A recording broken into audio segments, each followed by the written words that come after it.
Breaking news చూస్తున్నాం. తెలుగు రాష్ట్రాల్లో సంచలనం సృష్టించిన నల్గొండ జిల్లా మిర్యాలగూడకు చెందిన ప్రణయ్ హత్య కేసులో నల్గొండ ఎస్సీ ఎస్టీ కోర్టు నేడు తుది తీర్పు వెలువరించనుంది. తన కుమార్తెను కులాంతర వివాహం చేసుకున్నాడనే నెపంతో పట్టణానికి చెందిన మారుతీరావు 2018 సెప్టెంబర్ 14న సుపారీ గ్యాంగ్తో ప్రణయ్ను హత్య చేయించాడు. ఇక ఈ కేసును ప్రతిష్టాత్మకంగా తీసుకున్న పోలీస్ యంత్రాంగం విచారణ పూర్తి చేసి 8 మందిని నిందితులుగా 2019లో ఛార్జ్షీట్ దాఖలు చేశారు. అయితే సుమారు 5 ఏళ్ల పైగా కోర్టులో విచారణ సాగగా ఇటీవలే వాదనలు ముగిశాయి. కాగా తుది తీర్పుపై అంతట్లో సర్వత్రా ఉత్కంఠ నెలకొంది. కోర్టు తీర్పు నేపథ్యంలో భారీ బందోబస్తు ఏర్పాటు చేస్తున్నట్లు సమాచారం.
బ్రేకింగ్ న్యూస్ చూస్తున్నాం. తెలుగు రాష్ట్రాల్లో సంచలనం సృష్టించిన నల్గొండ జిల్లా మిర్యాలగూడకు చెందిన ప్రణయ్ హత్య కేసులో నల్గొండ ఎస్సీ ఎస్టీ కోర్టు నేడు తుది తీర్పు వెలువరించనుంది.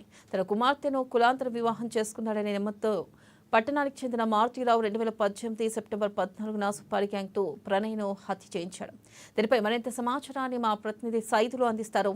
సైదులు చెప్పండి, మరి ఈ రోజు కోర్టు తీర్పు ఏ విధంగా ఉండే అవకాశం ఉందంటారు? ఎన్ని గంటల కోర్టు తీర్పు రానుంది? అప్డేట్స్ ఏంటి?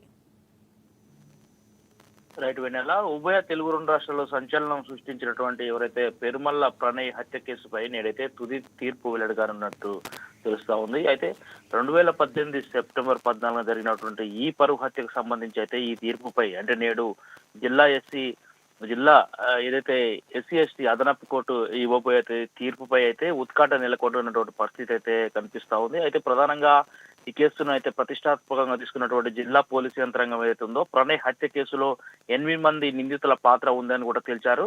దీనికి సంబంధించి అయితే ఇప్పటికే మారుతీరావు అంటే A1 గా ఉన్నటువంటి మారుతీరావు మూర్తి అంటే హ్యాంగింగ్ చేసుకొని చనిపోయినటువంటి పరిస్థితి ఉంది. మిగతా 7 కూడా ఇప్పటికే బెయిల్ పిటిషన్ కి సంబంధించి అయితే 6 నిందితులు బెయిల్ పిటిషన్ పై ఉన్నట్టు తెలుస్తా ఉంది. దాంతో బెయిల్ మీద ఉన్నట్టు తెలుస్తా ఉంది. మిగతా ఎవరైతే A3 గా ఉన్నటువంటి హగ్జర్ అలీ మాత్రం ఇప్పటికే చెంచల్గూడ జైల్లో జీవిత ఖైదీ శిక్ష విధించినట్టుగా తెలుస్తుంది ఈ కేసుకు సంబంధించి.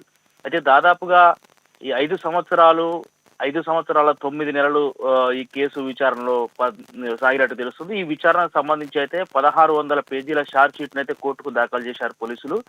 ప్రధానంగా అమృత తండ్రి ఎవరైతే మారుతీరావు ఉన్నాడో నిందితుడు ఉన్నటువంటి మారుతీరావు ఆత్మహత్య చేసుకున్నటువంటి పరిణతి దాదాపుగా 5 సంవత్సరాల 9 నెలలకు సంబంధించి ఈ కేసు విచారణ సాగింది. ఇక మిగతా 7 కూడా ఎవరైతే A1 ఉన్నటువంటి మారుతీరావు మరణించిన అనంతరం మిగతా ఇప్పుడు 7 సంబంధించినటువంటి A2 గా ఉన్నటువంటి సుభాష్ శర్మ అదేవిధంగా అగ్జర్ అలీ వీళ్ళు ప్రధానంగా గుజరాత్ మాజీ హోంమంత్రి అరుణ్ పాండే హత్య కేసులో ఉన్నట్టు కూడా తెలుస్తా ఉంది. ఇది ఇప్పటికి సంబంధించి అయితే A3 గా ఉన్నటువంటి అగ్జర్ అలీ చెంచల్గూడ జైల్లో ఉన్నట్టు తెలుస్తోంది. ఏదేమైనప్పటికీ ఇప్పటికే ఎవరైతే ప్రణయ్ తండ్రి బాలస్వామి ఫిర్యాదుతో మాత్రం కేసు అయితే ఇప్పటికే సాగుతుంది. ఈ రోజు ఏదైతే జిల్లా కోర్టు అదనపు ఎస్సీ ఎస్టీ అదనపు కోర్టు ఇవ్వబోయేటువంటి తుది తీర్పు పైన అయితే ఉత్కంఠ నెలకొన్నటువంటి పరిస్థితి కనిపిస్తోంది. ఈ రోజు ఇప్పటికే కుటుంబ సభ్యులు ఎవరైతే ఉన్నారో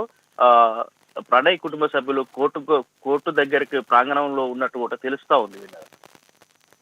రైట్, థ్యాంక్ యూ సైదులు.